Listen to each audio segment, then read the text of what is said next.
Hey up. Right, it's May Day bank holiday today and we've got plans this afternoon.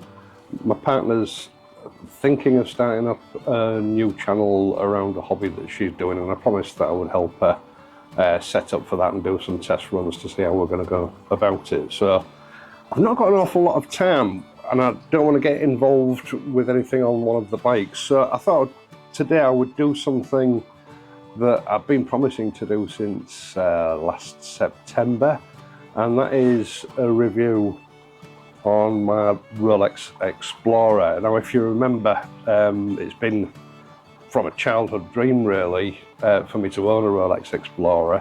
It's taken until now to realise that dream, and I did it in celebration for the Silver Play Button award that I received at towards the back end of last summer.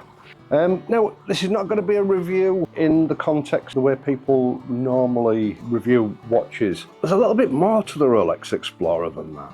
In some ways, I've been a little bit reluctant to do this review because I built up a very intimate relationship with this watch. How can I put it? There's something about a Rolex that no other watch has, and I have several watches, but there's a sort of a magic to a Rolex, a magic in simplicity and class, I think is probably the word, that no other watch I've ever owned possesses. And I was reluctant to do this review because my relationship with this watch sort of seems a bit private. I didn't really want to share it with anyone. Now, I think as I pointed out in my Silver Play Button, in my Silver Play Button award video, I first spotted the ROLEX Explorer in a magazine, an old magazine at the time, in my dentist's waiting room when I was a kid. And it's down to marketing without a doubt. It's the advert that I saw in that magazine. It was an old copy of National Geographic or something like that. I mean, it was probably from the late 1960s. This watch and the advert that was associated with it conjured up this image of adventure and exploration, something that as a child really appealed to me, as it would, you know, any 9 or 10-year-old boy, whatever I was at the time. And it was a watch that I always hankered after. Now, I've got to admit, up until maybe 3 or 4 years ago, I never actually thought I would get one. And the circumstances around me actually buying it, really, it was almost like fate. I'd been talking to the guy at my local AD, Hugh Rice Jewellers in Hull, and I would like to point out I paid full price for this watch. There were no favours done in order for me to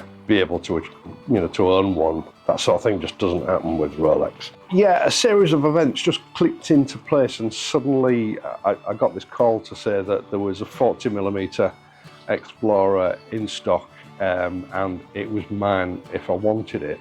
I've watched a few reviews, not particularly on the 40mm version, but on the 36mm version of this watch as well, where people say that it's a very plain watch. A lot of people call it a boring watch. There's one channel that I watch who said basically it took him a really long time to fall in love with it or to start to appreciate it. But for me, the relationship with the Explorer was instant, and it's been lasting. As you've probably seen from a lot of my maintenance videos and various reviews that I've done over the last 6 months, this watch has barely been off my wrist. It's proven very resilient, especially when working on bikes, because I have knocked it a few times, and apart from 1 or 2 maybe very fine micro scratches, it's come through it like a chieftain tank. You know, it's not got a mark on it. And I found myself feeling guilty that I'm wearing it and that really I ought to be wearing one of my other watches from my collection. And even on those occasions where I force myself to, you know, go upstairs to my watch box, put this away and take out another watch, quite often within a couple of hours, sometimes sooner, I found myself itching to go back and put the Explorer back on again. It's the kind of watch that you can wear with anything, whether you're dressed smart or casual, and it just seems to fit in with whatever occasion you happen to be at. It's a watch that doesn't get noticed, except if I do that, then you notice it. And that's something I like in a watch. I mean, I've got one or two fancy timepieces which, yeah, they look absolutely lovely, and you know, I put them on and I admire them and they're great. But there are times when I catch a reflection in a mirror or in a window and it grates on me a little bit because they're a little bit too in your face. Within a very short space of time, the Explorer becomes part of you. It's not just a timepiece, it becomes an extension of your body and your personality. Now, as I say, from a distance, the Explorer doesn't look like much, and in fact, even in videos and on photographs, it doesn't look like much. Because photographs and video quite simply cannot do this watch justice. To appreciate an Explorer, you need to see one in the flesh. It's one of those watches that, you know, you can be sat watching the TV on a night time and you'll glance down on it and 30 seconds later you're still looking at it. The applied indices and numerals are all mounted in white gold, and they're polished in a way that makes them sparkle almost like jewels. It's from a distance a boring looking dial, but when you're looking at it, especially in certain lights, it just leaps up and slaps you in the face.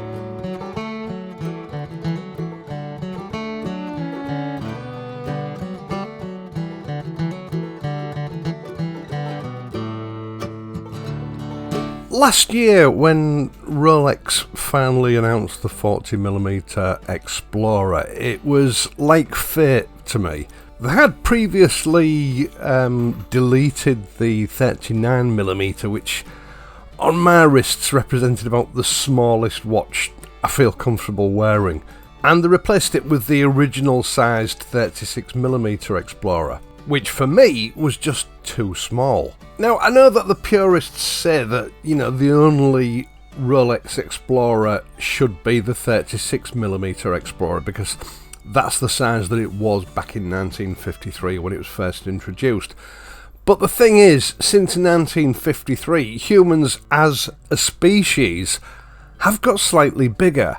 I mean, you've only got to walk around a medieval castle or church to realise when walking through the doors that your average person was at least a foot shorter than they are today.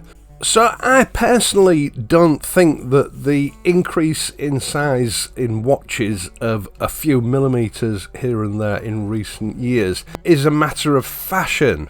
Watch sizes have changed in order to remain in proportion with your average person's wrist. In fact, when I bought the Explorer, because I do have big wrists, it was touch and go whether I was going to have to buy a new link to put on the bracelet so that I could actually wear it. We were only able to get it to fit me by adjusting it out to its absolute limits. I know that a lot of people belittle the Explorer as being the sort of cheapest or one of the cheapest of the Rolex brand, and that it doesn't have the cachet, if you like, of the GMT or the Submariner or Daytona. You know, some of the more flashy Rolex stainless steel sports models. But the beauty of this watch is in its classic simplicity. I mean, really it is amazing value for money when you compare it with some of the other models in Rolex's range. It shares the same superior movement as the no-date Rolex Submariner, which is a substantially more expensive watch. Yet to my mind, it's much more versatile than the Submariner. It still has 100 meters water resistance, which is far deeper than I'm ever going to go. It's built like a tank with a signed screw-down crown, with a flat sapphire crystal all in a package that will quite literally never go out of style. The polished flanks on the casing and the bezel itself are exactly what the doctor ordered on what is in effect a tool watch. Again, I know a lot of the watch experts say that tool watches should be brushed all over. That's complete nonsense. Brushing is just a lazy way of finishing a watch off as far as I'm concerned. It's a directional pattern, and if you get the slightest mark on that directional pattern that goes the wrong way, it sticks out like a sore thumb. Rolex, as far as I'm aware, are the only manufacturer that polishes the high impact areas. The reason being that any small marks on these polished areas can easily be taken out without having to resort to an entire case refinish. It's complete nonsense that a tool watch needs to be brushed. It's quite probably the most impractical finish you can put on something that's going to get knocked around. After all, most of the people watching this channel are motorcyclists and will have toolkits. And we all know that the best quality spanners and socket sets are often polished. And where the Explorer is concerned, that polishing adds another sort of level of versatility. Yes, it's rugged and dependable, built to do a job in adverse conditions, but it still has enough sparkle to impress and be appropriate at any event. Once again, thank you so much for taking the time to watch this and my other videos, and in doing so helping to support this channel. I really do appreciate it. You can help me out in other ways via the Patreon page or the super thanks button down below. Either way, it's much appreciated. I am of course going to be back on Friday, so until then, please ride safely and I'll see you soon.